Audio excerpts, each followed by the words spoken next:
in the wonderful name of our Lord Jesus Christ. It's a Monday morning, a beautiful morning. It's a new day, it's a new week, it's a new hour, new opportunities, new ideas. We want to salute and thank God Almighty. We bow down for granting us and trusting us on this day again to serve Him.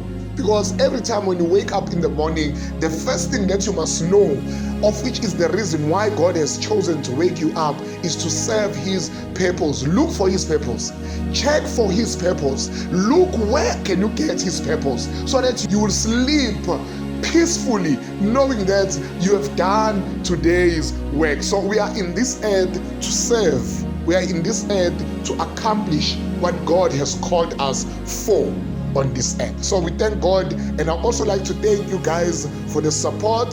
What we are doing in these mornings, bringing these word-focused prayers, is something that God has been putting in my heart for a very long time, and I strongly believe that there's something that it is doing in the spiritual realm. So without wasting of any time, let me dive straight into today's word.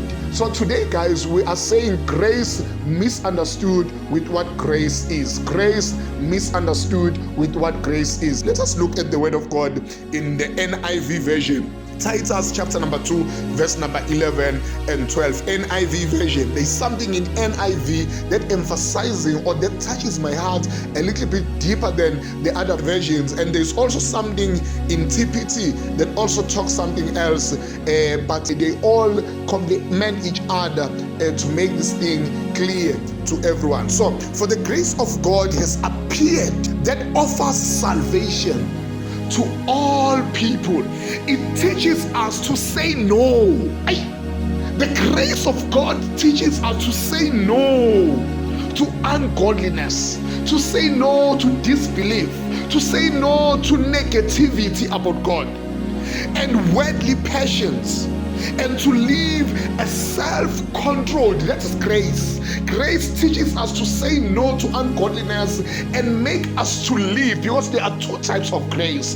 There is a saving grace in verse number 11, and there is this other grace that is called the enabling grace, the grace that gives you power to live the life of salvation. So when we are now saved by grace, then we are being taught how to live in the salvation that has been granted to us by grace. Before we can talk about the grace that gives you money, before we can talk about the grace that gives you car, before we can talk about the grace that gives you anything or blessings, but we need to first talk about the grace that offers salvation, and the grace that teaches us not other things but to say no to things that offend God, to say no to things that are not good in the eyes of God. It also gives us an ability to control ourselves, which means the character from God is being built by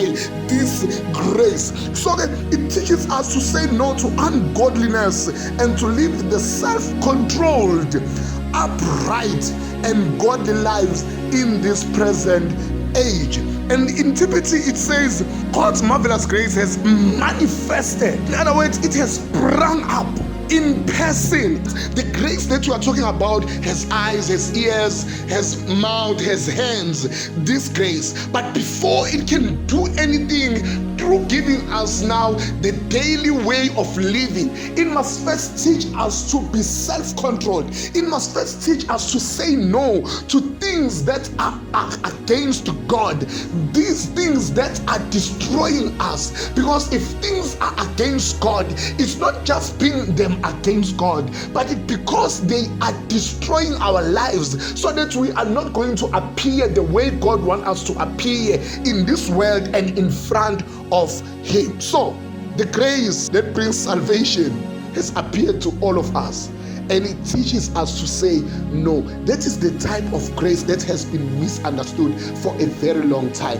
We can talk about the grace that's gracing us, that's blessing us, but at the same time we need to talk about the grace that gives salvation. In fact, that's the first grace, and the other grace that teaches us, that enables us to live the life of salvation. Those two graces are the ultimate grace before all the other graces that you can talk about. So that is what God wanted to put in my heart this morning, that we are praying according to God's grace that brings salvation and the grace that teaches us to say no to ungodliness. May God bless you. Have a wonderful day, and may God direct you, give you peace and His wisdom to live on this day. God bless you.